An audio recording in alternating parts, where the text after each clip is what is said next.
bits of broken coral and drop them. Some fall fast.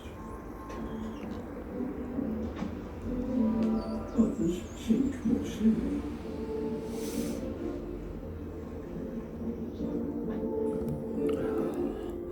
1450, and actually his birth coincided with the age of discovery, and Western European began its global mapping of the world. Christianity was undergoing. That pleases everybody. I'll find what I'm looking for.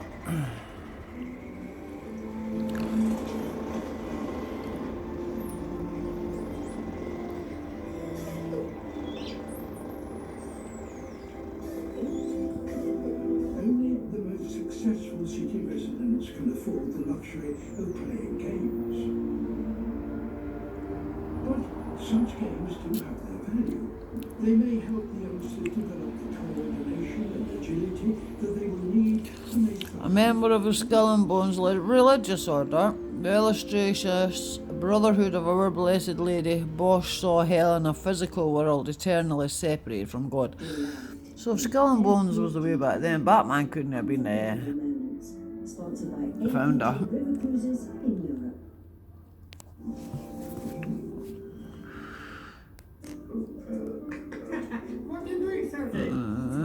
Lady Bosch saw hell.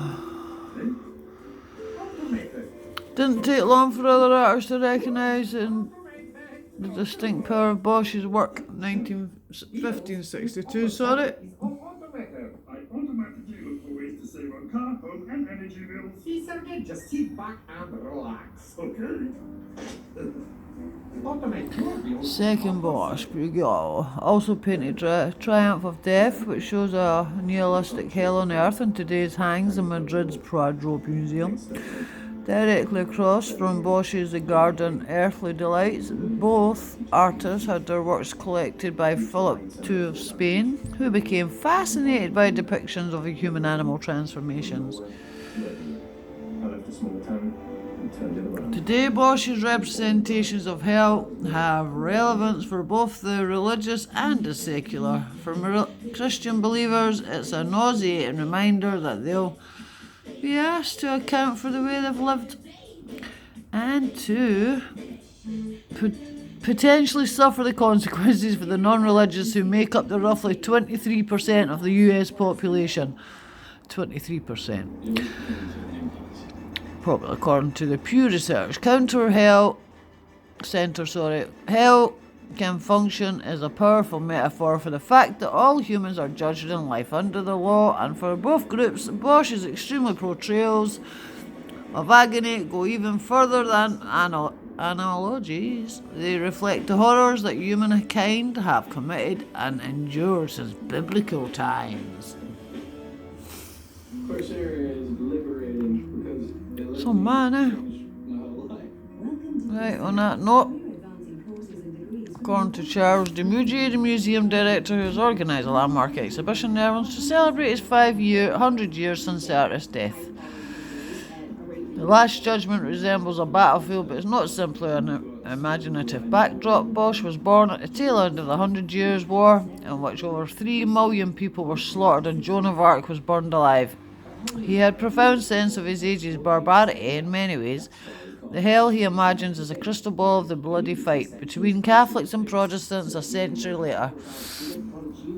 When during the Spanish Inquisition, the heretics were tortured using breast strippers and knee splitters. Yuck. The lust for war in recent times is no less obscene.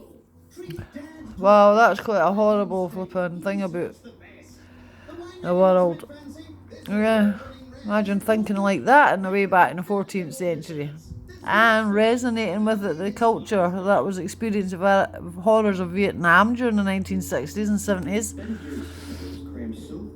So do they just drag this stuff out when it's horrible times?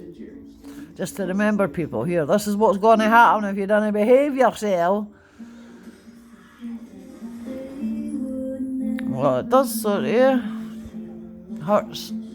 And killed women, children with machine guns. Soldiers are set on fire to huts. Wow. Bosch's hell closely parallel modern forms of torture, such as those suffered by prisoners in the hand of US soldiers in Iraq. Oh my god. The images that came from the prison were absurd, but real. The smells of soldiers standing over piles of naked body-coloured men along the floor, many pools of blood, hood figures. Bosch's imaginary may have been diluted for a children's book, as in Pish Posh, said Hermonius Bosch. But it's more than fodder for wallpaper. It also offers a window into evils of ISIS, who sing from the doomsday hymn of beheading, sex slaves, and destruction of sacred monuments. Well, here we go. No wonder this is quite thingy for today. I wondered why this book was getting pushed out to the Pope. From what's his name? Leo DiCaprio, sorry. Right, so beyond its visceral resonance, another reason Bosch's hell has continued to fascinate over centuries is that the artist himself left no paper trail, explaining the rationale behind his invention. The lack of diaries or letters has perhaps helped keep the appeal of this dark imagery alive, encouraging new generations of artists and museum goers to interpret him anew, and to think about his works continue to bear on culture today. Even if the world looks different than it did in the 16th century, Bosch's art offers painful but necessary reminder that much is still the same. Nothing changes. That is horrible though, eh? Congratulations.